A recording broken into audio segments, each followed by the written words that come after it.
कभी कभी चोट भी लगती होगी मेरी बात से, मैं जानता हूं कभी कभी मेरी बात से चोट भी लगती होगी, पर भाई जो गुरु की सत्ता है उसका यही कार्य है, अंदर हाथ सहारा दे, बाहर मारे चोट। पात्र को आकार तो ऐसे ही दिया जाता है, पर मैं साथ साथ ये कहकर आगे बढ़ूं कि अब भी चेत जाओ, अब भी चेत जाओ तो बिगड़ी बात बन जाए।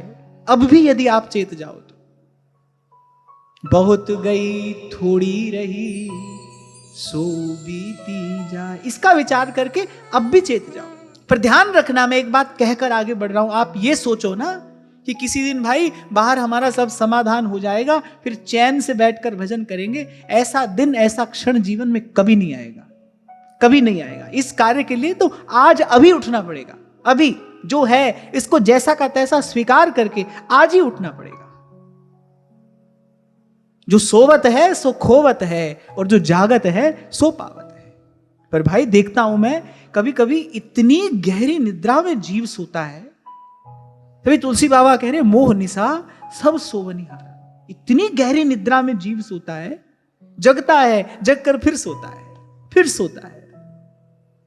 नीति तो यह कहती है जिसके पास स्वयं का विवेक नहीं है, शास्त्र उसका क्या हित कर सकता है, शास्त्र उसका क्या कल्याण करेगा। अभी उस दिन महाराज श्री भी मुझे जाने किस प्रसंग में ये बात कह रहे थे, स्वामी श्री शरणानंद जी महाराज जी बात कहते थे, अपने विवेक का आदर करिए। आप अपने ही विवेक का अनादर करते हैं। चारों तरफ तो देख रहे हो, इस संसार की हलचल देखी नहीं क्या? माता को पुत्र के लिए और पुत्र को माता के लिए कभी रोते देखा नहीं आपने? संसार के दुख से दुखी कोई दृश्य नहीं देखा क्या आपने? देखा तो फिर सीखा क्या?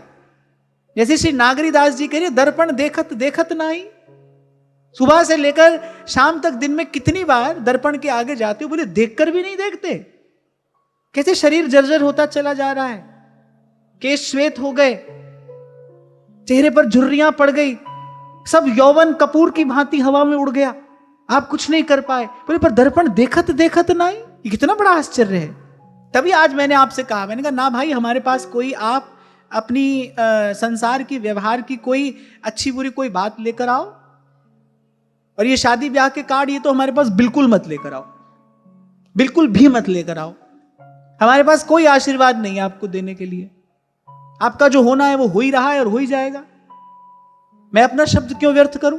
जिस शब्द से मुझे भगवान की आराधना करनी है, जो पुष्प भगवान के चरणों में चढ़ाया जा सकता हो, उसको किसी के पांव तले कुचलने के लिए क्यों छोड़ दूं मैं? और आप नहीं देख रहे, मैं तो देख रहा हूं। आप नहीं समझ रहे, पर मैं तो समझ रहा हूं। जिसको समझ ना आती हो वो व्यक्ति अज्ञ कहलाता है।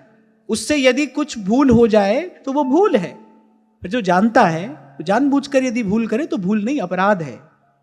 जानबूझकर किया जाने वाला तो अपराध है। और बुरा मत मानना भाई, कभी कभी ऐसी कड़वी औषधि खानी पड़ती है, अंत में होता हित है। एक बात गांठ बांध कर रखना, तुलसी बाबा कहते हैं, जरे साधु ते होए न कारज हानि। हानि नहीं होती है भाई, उससे अंत में लाभ ही होता है। हो सकता है कि आज की औषधि कड़वी हो, और होगा इससे हित ही। आप विचार करना, आप आपके स्वयं के पास बुद्धि है, विवेक है। आप बुद्धि का आदर करते हुए, आप विवेक के आलोक में जो मैंने आज कहा, आप इसका विचार करना। क्या इसमें से कुछ भी अनुचित है? आप कह नहीं पाएंगे। यही सत्य है, जीवन का वास्तविक सत्य तो यही है।